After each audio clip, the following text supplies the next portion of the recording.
আসসালামু আলাইকুম। সংবাদে আপনাদের সবাইকে স্বাগত জানাচ্ছি। আমি ফিরোজ তোহা। শুরুতেই আরবে কেবলস সংবাদ শিরোনাম জানিয়ে দিব আমাদের হাতে থাকা সর্বশেষ গুরুত্বপূর্ণ আন্তর্জাতিক সংবাদ। আলহামদুলিল্লাহ, যুদ্ধ করতে চাচ্ছে না ইহুদিবাদী দখলদার সেনারা। বিপাকে পড়েছে ইহুদিবাদী ইসরায়েলের প্রধানমন্ত্রী বেনজামিন নেতানিয়াহু।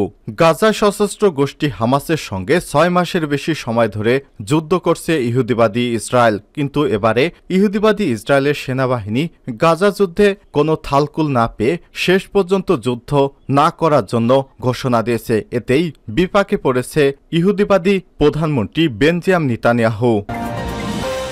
এরপর জানিয়ে দিব, ফিলিস্তিনপন্থী বিক্ষোভে সমর্থন দিয়েছে যুক্তরাষ্ট্রের সাধারণ শিক্ষার্থীরা সহ সমস্ত লোকজন। এরই মাঝে বিশ্ববিদ্যালয় প্রাঙ্গণ থেকে মার্কিন প্রেসিডেন্ট প্রার্থী গ্রেপ্তার।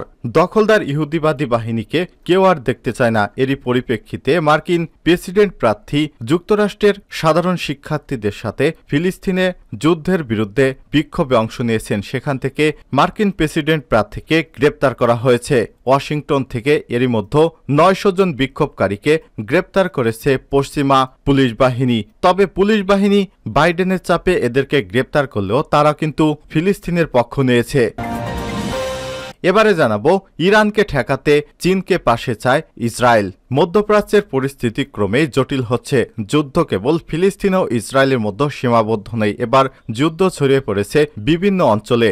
এবার ইরানের ভয়ে ইহুদিবাদী ইসরায়েল চীনকে দিয়ে ইরানকে ঠেকানোর চেষ্টা করছে, যেন নতুন করে কোনোরকম ক্ষেপণাস্ত্র হামলা হলে ইহুদিবাদী ইসরায়েল ধ্বংস হয়ে না যায়। এ কারণে তারা চীনের হাতে পায়ে ধরে কান্না শুরু করেছে।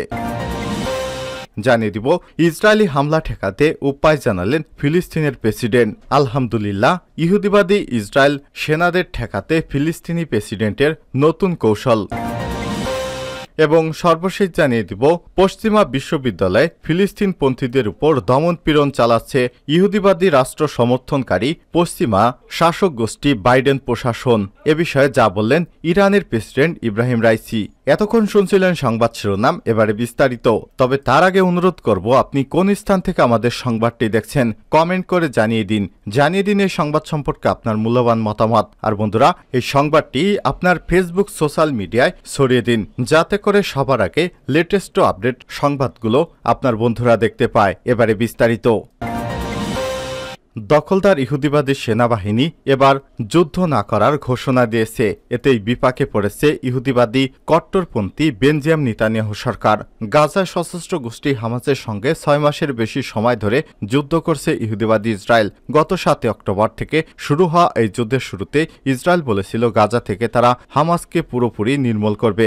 এখনও তারা এই লক্ষ্যমাত্রা অর্জন করতে পারেনি। রোববার 28 এপ্রিল ইসরায়েলের স্থানীয় সংবাদ মাধ্যম চ্যানেল 24 এর এক প্রতিবেদনে জানিয়েছে 30 জন সেনা দায়িত্ব পালনে অস্বীকৃতি জানিয়েছে। প্যারাটোপা রিজার্ভ ইউনিটের সেনারা বলছে, রাফা হতে অভিযান চালানোর সময় তাদেরকে ডাকা হলে এতে সাড়া দেবেন না তারা। প্রতিবেদনে আরো বলা হয়েছে, কমান্ডারেরা এসব রিজার্ভ সেনাদের দায়িত্বে যোগ দিতে জোর করবেন না। তবে এই সেনাদের যুদ্ধ করতে অস্বীকৃতি করার মাধ্যমে ফুটে উঠেছে 6 মাস ধরে যুদ্ধ করে তারা কতটা ক্লান্ত হয়ে পড়েছে। তারা এখন মাটির সাথে মিশে গেছে। তারা ইহুদিবাদী সেনারা ফিলিস্তিনের সাথে কোনোভাবেই পেরে উঠছে না। শনিবার দেশটির স্থানীয় গণমাধ্যমের প্রতিবেদনে এমনটাই বলা হয়েছে।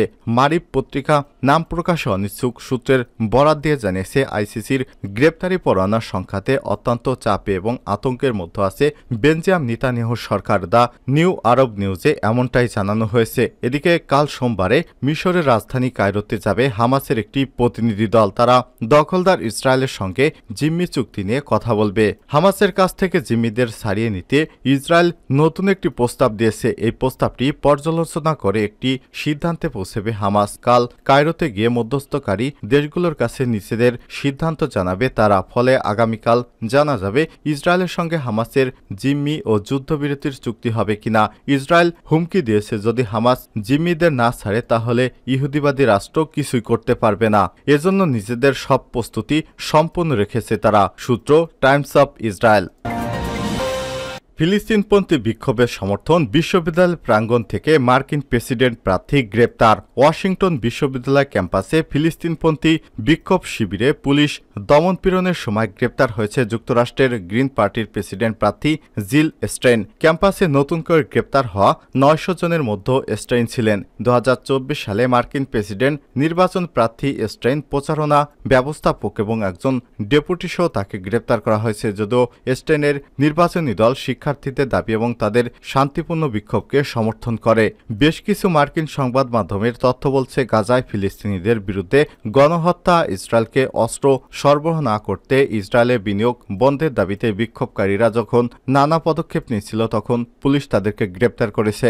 সামাজিক যোগাযোগ মাধ্যম আসা ছবিতে দেখা গিয়েছে সশস্ত্র পুলিশ স্টেইনকে বাধা দেওয়ার চেষ্টা করে। এসব ছবিতে বিক্ষোভকারীদের বিরুদ্ধে পুলিশি দমনপীড়ন, সহিংসতা, তাদের গ্রেপ্তারের দৃশ্য ফুটে উঠেছে। ফিলিস্তিনপন্থী বিক্ষোভ সমর্থনে ওয়াশিংটন বিশ্ববিদ্যালয় ক্যাম্পাস প্রাঙ্গণে অবস্থানকারী শিক্ষার্থীদের সমর্থনে প্রতিবাদে যোগ দেয় স্টেইন। সেখানে তিনি ঘোষণা করেছিলেন, দাবি পূরণ না হওয়া পর্যন্ত তারা এখানে আন্দোলন করবেন। গ্রেপ্তারের আগে ধারণা করা হয়েছিল একটি ভিডিওতে গ্রিন পার্টির এই প্রার্থী জানান তিনি শিক্ষার্থীদের তাদের সাংবিধানিক বাক স্বাধীনতার অধিকারের পক্ষে দাঁড়িয়েছেন। স্টেইন বলেন, আমরা এখানে সেই শিক্ষার্থীদের কাতারে দাঁড়িয়েছি যারা গণতন্ত্রের পক্ষে দাঁড়াচ্ছে, মানবাধিকারের পক্ষে দাঁড়াচ্ছে, গণহত্যা রুখে দাঁড়াচ্ছে।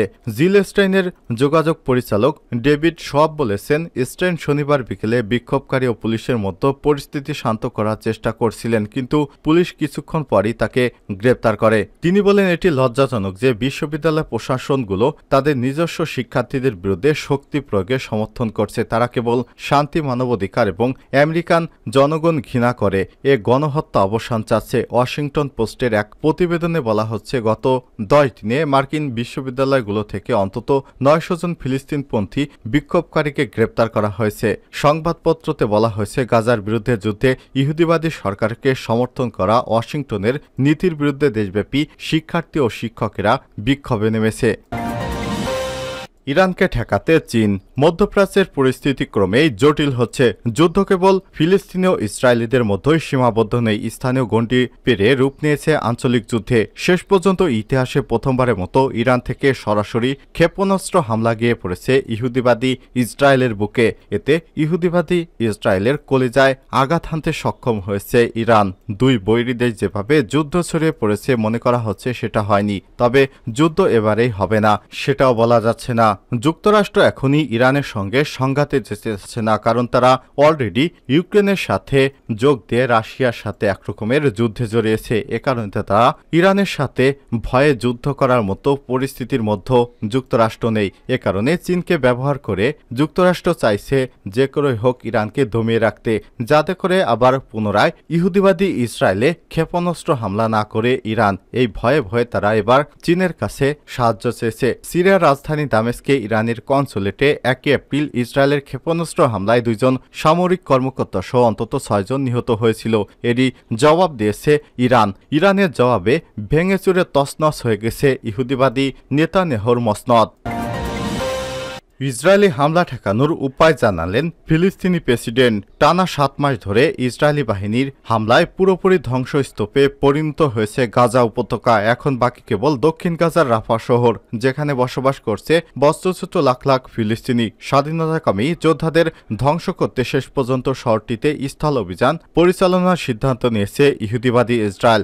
যদি এর বিরোধিতা করে আসছে জাতিসংঘ, যুক্তরাষ্ট্র সহ পশ্চিমা দেশগুলো। এমন অবস্থায় রাফা ইসরায়েলের হামলার একমাত্র যুক্তরাষ্ট্র ঠেকাতে পারে বলে এমন বিস্ফোরক মন্তব্য করেছে ফিলিস্তিনের প্রেসিডেন্ট মাহমুদ আব্বাস। খবর রয়টার্সের। ফিলিস্তিনের প্রেসিডেন্ট জানান, শুধু যুক্তরাষ্ট্রই ইসরায়েলকে গাজা সীমান্ত নগরী রাফাতে আক্রমণ করা থেকে বিরত রাখতে পারে। রোববার সৌদি আরবের রাজধানী রিয়াদে ওয়ার্ল্ড ইকোনমিক ফোরামের এক বিশেষ বৈঠকে এসব কথা জানান তিনি। ফিলিস্তিনি প্রেসিডেন্ট জানান, শুধু যুক্তরাষ্ট্রই ইসরায়েলকে গাজার সীমান্ত নগরী রাফাতে আক্রমণ থেকে বিরত রাখতে পারে।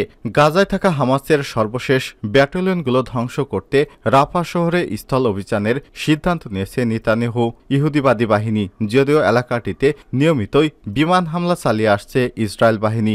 গাজা স্বাস্থ্য মন্ত্রণালয় জানিয়েছে, উপত্যকাটিতে ইসরায়েলি আক্রমণের ফলে এখন পর্যন্ত 34,000-এর বেশি মানুষ নিহত হয়েছে, যাদের বেশিরভাগই নারী ও শিশু। এছাড়াও আহত হয়েছে অন্তত 77,000-এর বেশি মানুষ।